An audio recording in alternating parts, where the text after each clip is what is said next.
À la page 11 de l'annexe H, on continue à mettre à jour nos compétences et nos connaissances en mathématiques avec la section 7, la résolution d'équations à une inconnue ou comment isoler une variable. Donc, lorsqu'on a une seule inconnue dans l'équation. Encore une fois, c'est des habiletés que certains étudiants vont très bien posséder, puis d'autres qui ont plus de difficultés avec ça. Donc, j'essaie de faire une mise à niveau. Il y en a qui sont capables de le voir directement, il y en a d'autres non. Fait que là, moi, j'essaie de le montrer pour ceux qui ont de la difficulté. Donc, j'essaie de montrer toutes les étapes mentales que je fais, même si, personnellement, je passe, exemple, la première ligne ici, j'écrirais directement après ça que x est égal à b moins a. Okay, je le vois dans ma tête. Quelqu'un qui ne le voit pas, qui n'arrive pas à l'isoler correctement, ben, je vous rappelle le principe, c'est que quand on fait la même opération mathématique des deux côtés de l'égalité, ben, on ne modifie pas cette égalité-là. Fait qu'ici, c'est le a qui est trop de ce côté-là. Ben, je vais faire moins a, donc plus moins a, puis l'autre bord plus moins a. Évidemment, le a et le moins a ici s'annulent, donc il reste juste le x. Et de l'autre côté, ben, je vais me retrouver avec b plus moins, mais ça fait b moins a. Au même titre, à côté, si mon équation c'est x moins a égale b, puis que je vais avoir le x tout seul, ben encore une fois, c'est le moins a qui est trop ici. Pour pouvoir l'annuler, mais je vais rajouter plus a de chaque côté pour ne pas briser l'égalité. Donc, moins a puis plus a s'annule, il me reste x, puis l'autre côté, ben, j'ai b plus a, ou je peux réécrire a plus b si jamais je préfère avoir un ordre alphabétique là, dans les lettres utilisées. Même si je montre mon cheminement mental, il n'est pas unique, il y a des chemins différents pour arriver à la même équation. Moins x plus a est égal à b. Personnellement, j'aurais tendance à envoyer le x de ce côté-ci. Donc, dire que c'est le b de ce côté-ci, je ferais a moins b est égal à x. Je réécrirais, ben, x est égal à a moins b. Plus de difficulté à faire ça, je le fais au complet. Ben, ici, je veux avoir le x tout seul du bon côté. Donc, le plus a, je vais rajouter moins a des deux côtés. Ce qui fait que de ce côté-ci, il reste juste moins x. De ce côté-là, ben, j'ai b plus moins a, ça devient bien b moins a. Mais évidemment, je veux isoler pour avoir un x, puis là, j'ai moins x. Ben, tu multiplies les deux côtés par moins 1. Moins 1 fois moins x, ça donne x. Puis l'autre côté, b moins a fois moins 1, ben, c'est comme avoir un moins avant de la parenthèse. Évidemment, je peux rentrer le moins à l'intérieur de la parenthèse si je veux. Donc, moins b. Puis si j'ai le moins qui vient, moins a, ça fait plus a, donc a moins b. À côté, un peu le même principe, mais j'ai moins x moins a. Ben, je pourrais commencer par me débarrasser du a. Il va falloir que j'ajoute plus a des deux côtés. Donc, il me reste moins x. Puis de ce côté-ci, j'ai b plus a. J'ai un moins que j'aime pas. Je peux écrire fois moins 1 des deux côtés. Une façon des fois de montrer qu'on fait moins 1 des deux côtés, la parenthèse est ici et ici, donc le fois s'applique à toutes, donc s'applique des deux côtés. Moins 1 fois le moins x va me donner x, le moins 1 fois le b me donne moins b, le moins 1 fois le a me donne moins a, j'ai moins b moins a, je pourrais mettre le moins en évidence en avant, puis réécrire a plus b. On continue. Moins a est égal à x plus b. Je vous disais tout à l'heure qu'il y a plusieurs chemins possibles. Il y en a qui vont se dépêcher d'envoyer le x du bon côté du égal. C'est une possibilité. Personnellement, dans ce cas-ci, j'ai choisi de garder le x de ce côté-là puis de m'assurer que je le retrouve tout seul. Donc ici, j'avais x plus b. Il faut que je rajoute moins b de chaque côté pour que b moins b disparaisse, qui reste juste x. De l'autre côté, ben, j'ai moins b moins a, parce que j'ai mis mon moins b. Donc, j'ai moins A, moins B, je les remets dans l'ordre. Les deux ont un moins, je peux mettre le moins en évidence si je veux. Et je peux à la fin remettre le x du bon côté. Chemin possible. On continue. Moins A est égal à x plus B. Si je veux envoyer le x le plus rapidement de ce côté-là, ben, ça revient à dire que je vais le faire disparaître de ce côté-là. Le faire disparaître, ben, c'est de lui ajouter moins x. X moins x, il va disparaître de ce côté-là, mais évidemment, il faut que je le fasse des deux côtés, cette chose-là. Donc, je me retrouve avec le moins x des deux côtés. En même temps, des fois, mentalement, ben, je dis ici, j'ai j'ai le A qui est de trop de ce côté-là quand on veut avoir le X tout seul. Ben, pour annuler le moins A, je dois avoir plus A des deux côtés. J'ai fait deux opérations mentales en même temps. Donc ici, le A disparaît, il reste moins X. De l'autre côté, c'est le X qui disparaît. Il me reste B, puis il me reste plus A. Donc j'ai moins X est égal à A plus B. Un moins, ben, tu multiplies tout par moins 1 des deux côtés pour le faire disparaître. Donc moins par moins, il me reste le X. Moins 1 fois A, il me reste le moins A. Moins 1 fois B, il me reste le moins B. Ou encore, je mets le moins en avant tout simplement. Donc j'ai moins A, j'ai moins B. De l'autre côté, presque la même affaire, mais j'ai moins X, encore plus rapide, parce qu'évidemment, quand tu vas vouloir faire apparaître le X de ce côté-ci, l'étape mentale que tu fais, c'est que tu as plus X des deux côtés. Il va tout de suite avoir le bon signe, donc le moins X va disparaître de ce côté-là. Et ici, si j'ai le moins A qui est trop, donc il faut que j'ajoute A des deux côtés pour qu'il disparaisse. De ce côté-ci, il reste juste le X. A moins A est disparu. De ce côté-là, le X disparaît, il me reste le B plus A. Ou A plus B, si je préfère l'écrire en ordre alphabétique. On continue. Moins A est égal à X plus B. Étape, hein? Des fois, le X n'est pas du bon bord. J'ai juste à les réécrire. J'ai écrit exactement la même affaire, mais X plus B est égal à moins A. Le B est trop, donc là, je fais du moins B de chaque côté. Puis ici, je peux mettre le moins en évidence, probablement. Exact. Donc, j'ai mis le moins en évidence, il me reste A, puis il me reste B. Lorsque des multiplications commencent à apparaître là-dedans, j'ai A fois X est égal à B. Le A est de trop, mais jusqu'à maintenant, c'est toujours des A plus X. Là, c'est un A fois X. Si je veux le faire disparaître, je vais diviser des deux côtés par A. Ou souvent, on dit on va envoyer le A diviser l'autre côté, mais c'est parce que quand on l'envoie diviser de l'autre côté, c'est parce qu'on a divisé les deux côtés par A. Lui, il disparaît, puis il apparaît de l'autre côté. Donc, j'ai X est égal à B sur A. C'est le processus mental qu'on fait, c'est de diviser les deux côtés par la même lettre. Si c'est X divisé par A est égal à B, puis je veux faire disparaître le A qui est ici de ce côté-ci pour avoir le X tout seul, ben tu multiplies par A des deux côtés. Là, ils vont dire ça revient à faire monter le A de l'autre côté. Oui, parce qu'ici, en multipliant les deux côtés, ce A-là se simplifie, puis l'autre côté reste BA ou AB si tu préfères le réécrire comme ça. La section 7, résolution d'équations à une inconnue, se poursuit à la page 12 de l'annexe H. Donc, d'autres exemples rapidement. J'ai A divisé par X est égal à B. Je veux isoler le X. Il y en a qui me diraient automatiquement que X est égal à A sur B, qui ont fait monter le X, descendre le B. Mais quelle opération mentale qu'on a faite, c'est qu'on a multiplié les deux côtés par X. Donc, le X se simplifie.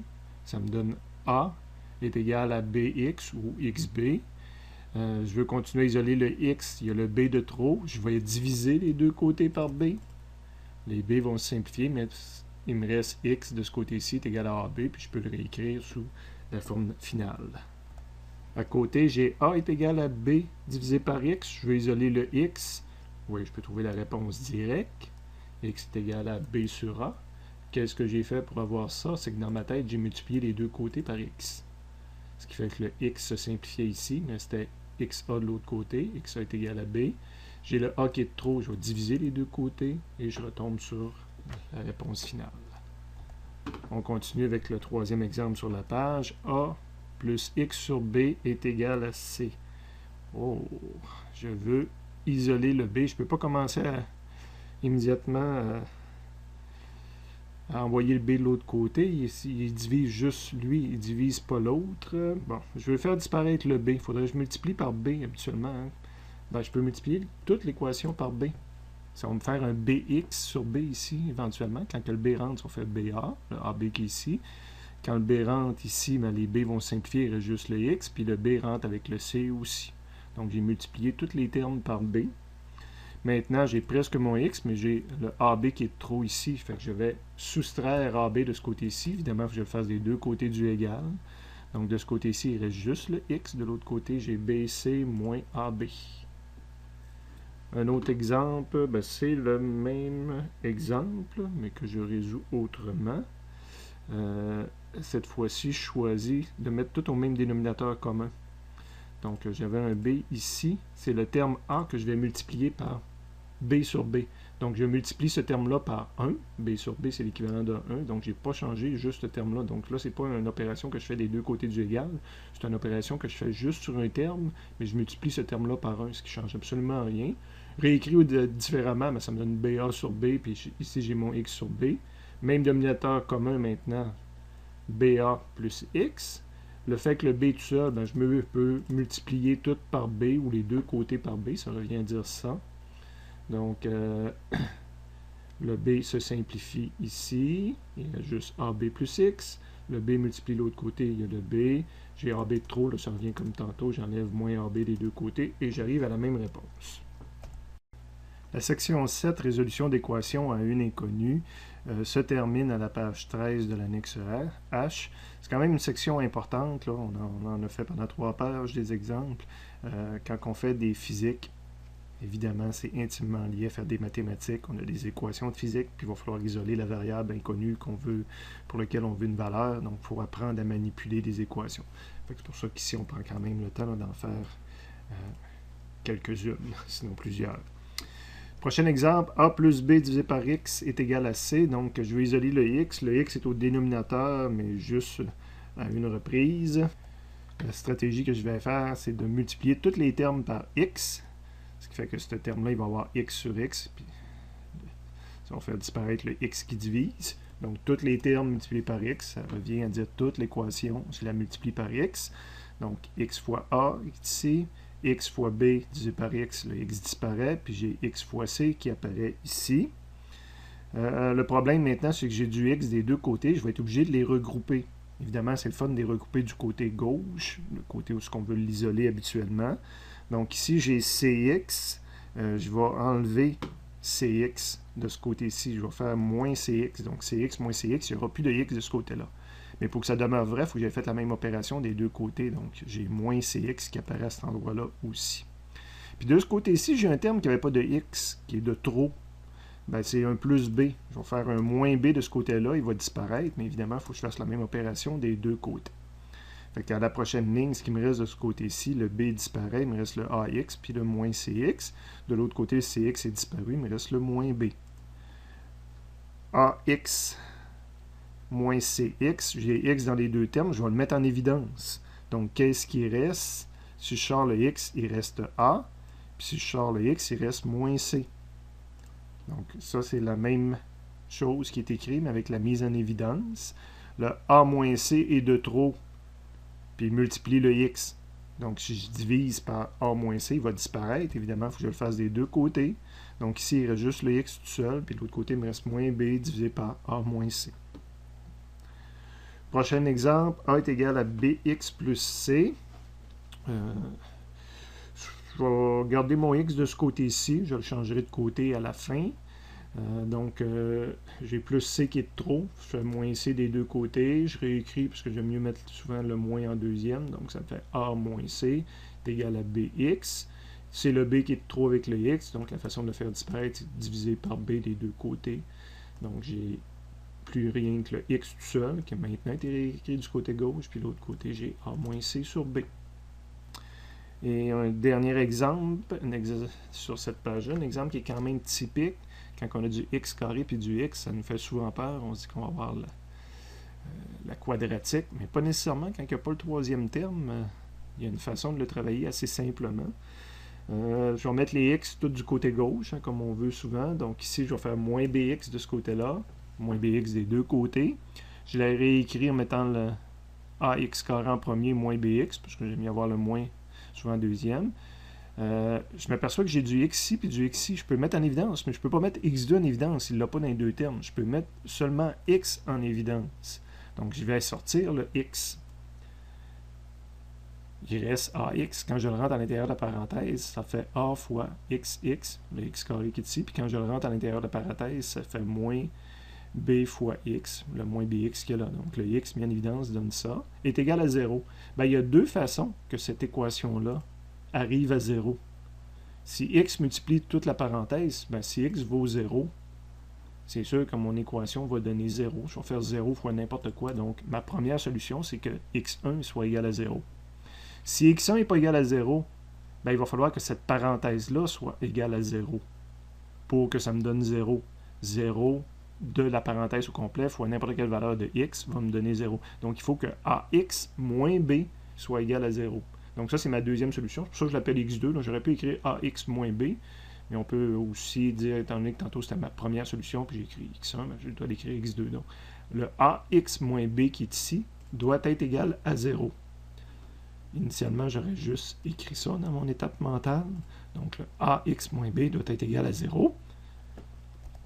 Excusez. Et après ça, ben, j'isole le x2 dans cette équation-là. J'ai moins b qui doit disparaître, donc je fais plus b des deux côtés.